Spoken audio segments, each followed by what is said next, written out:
Hey guys, so today we're going to talk about pornography and one patient that came in today and he was wanting to be seen about pornography and depression in this COVID-19 era, and he was saying that look, he's got really a lot of problems with this issue, and this is not the person as far as the screen is concerned. As far as the screen is concerned, this is a very elevated soul named David GoRunGo, who is somebody we're going to talk about when we go through. But I'm going to just talk about the patients that sort of had recently. And as this topic sort of come up, it's something that's really important. So I remember when I was, during my first neurology job, I had a colleague, and he was having issues with his wife, and his wife noticed that he was using pornography and felt really hurt that he was using pornography. And this is something that he came to me about. And he said, I really need help with this. And we were going for a sort of mountain climb. And we were going up the mountain, and he said, this is what's going on. And I said to him, what's wrong? And he said, well, my wife is really hurt about this because it's sort of cheating. And I was really worried about him because of the whole issue with cheating, that, he's sort of trying to stigmatize himself. And I was like, well, it's really not helpful. But he was adamant on stigmatizing himself with that. So he wouldn't want to listen to what I had to say. So he went on with the same behaviors for a little while. And I'm not sure if he ever got better. But then recently, I just had a patient who was hearing things. And she thought she may have been hearing some pornographic content with her hearing different sorts of sounds. And it made me think that's really interesting. Well, this is as far as what I know from the story. Not sure what the actual details are, but she was hearing some pornographic sounds, and made me think, that this is also a really interesting thing. Now, the third thing is that we have this patient who's depressed, and he's saying that, look, man, I can't stop watching these videos, especially when I get depressed. What do I do? So the issue of pornography is years old, maybe even a universal issue. And it goes back to basically a little nursery rhyme that, young people, especially Vedantists, talk about. And it's not really for children as far as materially is concerned, but spiritual children, which means that people that are not very elevated, which is all of us. And so people that aren't very elevated will ultimately learn this story, and it's called the he-goat and she-goat story. And this is found by Srila Prabhupada in the 9th canto of the Srimad Bhagavatam. And there's this he-goat, and he goes to a well. And when he goes to the well, he sees this she-goat. And the she-goat is in the well, and she's a beautiful she-goat. And he pulls her out of the well, and they get married. And their father is, at a wedding, and what goes on is he says, take care of my daughter. And the he-goat and she-goat go home, and they have a happily married life. But the problem is that when they have the happily married life, he continues to have sex with his wife. And that he-goat and that she-goat continue to have sex, and what ends up happening is that unbridled sex life ultimately leads to a dissatisfaction with that sex life, and so he starts wanting more and more and more.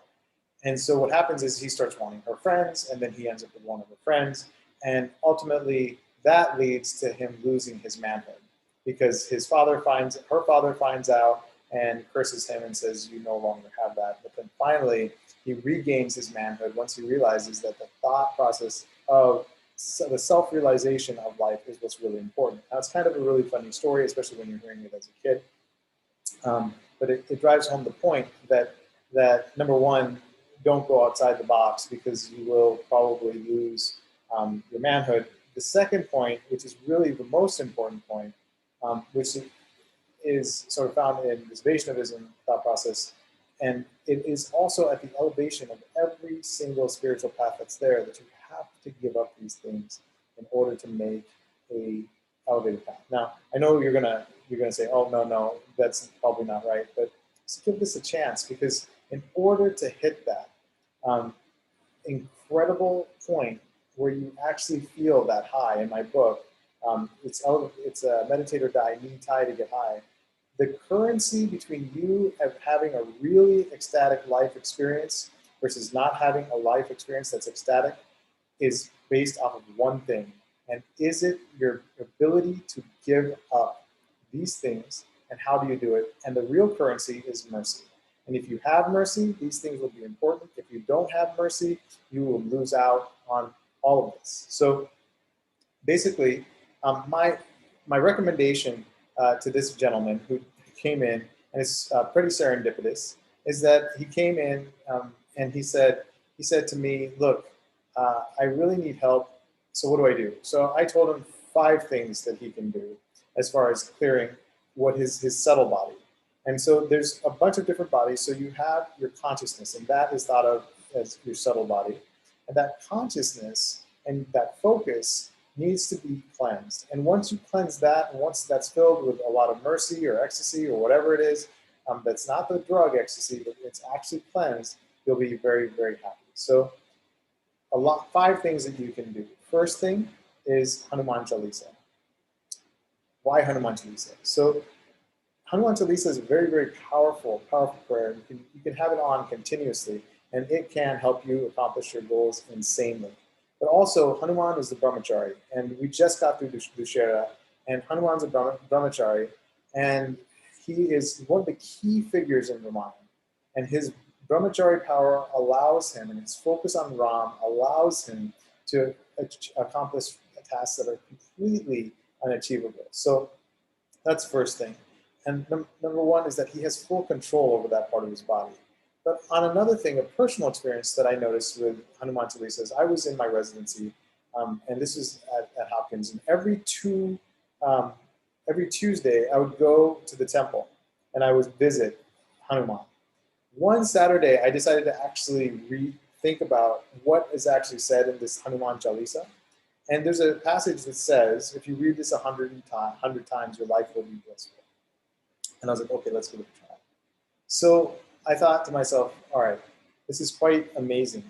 So I do this 100 times, and okay, so I feel good, but I was like, okay, my life's not, ecstatically blissful, nothing like that.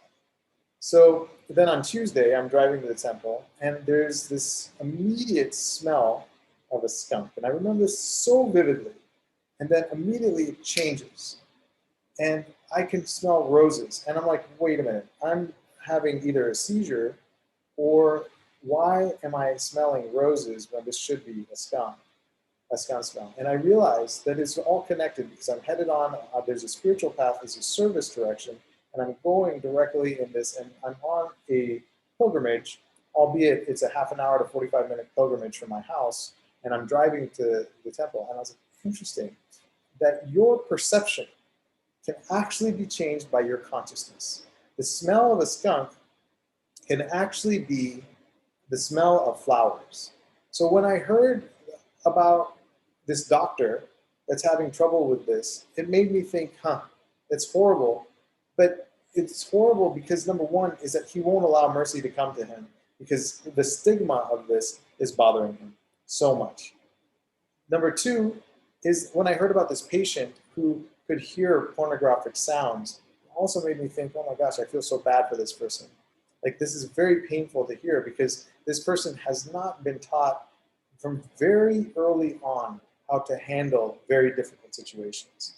And from a very simple situation that's just simply the interaction between material and material. And there's been no exploration, even though this person is, upwards, I don't want to mention the age, but an elderly person. So their consciousness is still in that thought process.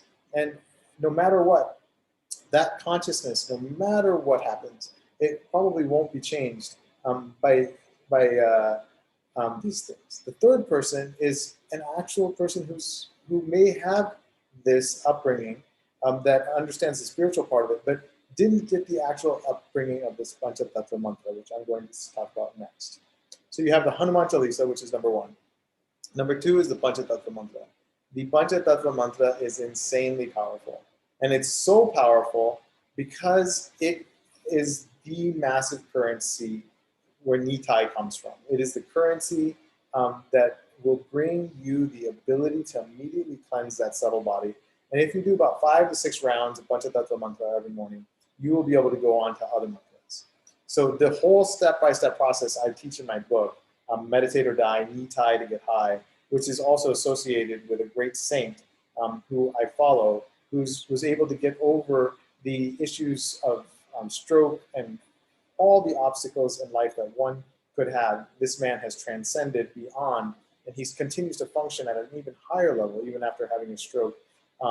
And basically what the book does is it shows you a 4-step process by which you can go out and basically conquer the inner thoughts that you have and live a really happy life. The third part of this is sort of a cheat. And this is something that comes from India. In India and in America, it's amazing. It's amazing. Where you see people at McDonald's and all these people that will go out, and you'll see these people dying of opioid addiction. And you'll see people dying of alcohol addiction. You see people immersed in addictions, but they have no idea about the purity of an animal. And this cow is said to be very sacred and pure, but it's really not a very practical thing to sit there and worship the cow. I don't do it on a daily basis, but other colleagues of mine do. Point is that especially with addiction, your association with things and people that are pure will ultimately lift you out. And one of the most pure things in the world is a cow, because the cow just continues to give and give and give.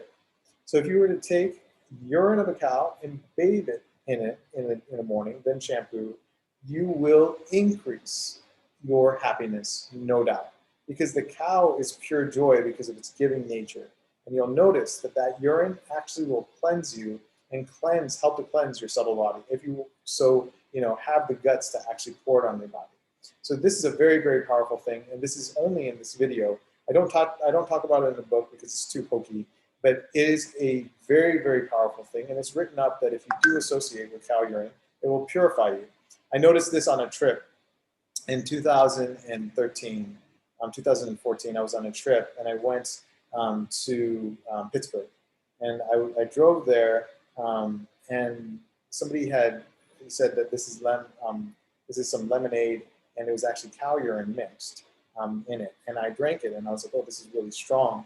And then he said it's more than lemonade, and I was like, okay. And then I did my meditation after that. I don't recommend this, but it definitely enhanced my connection. And I was like, I wonder why I did it. And the only reason, after looking it up, is that there was a connection between the cow and purity. And the purity of the cow and the consciousness of the cow is higher, I realized, than my own consciousness. And that's why the association of the cow is so important. It's actually not because of the milk.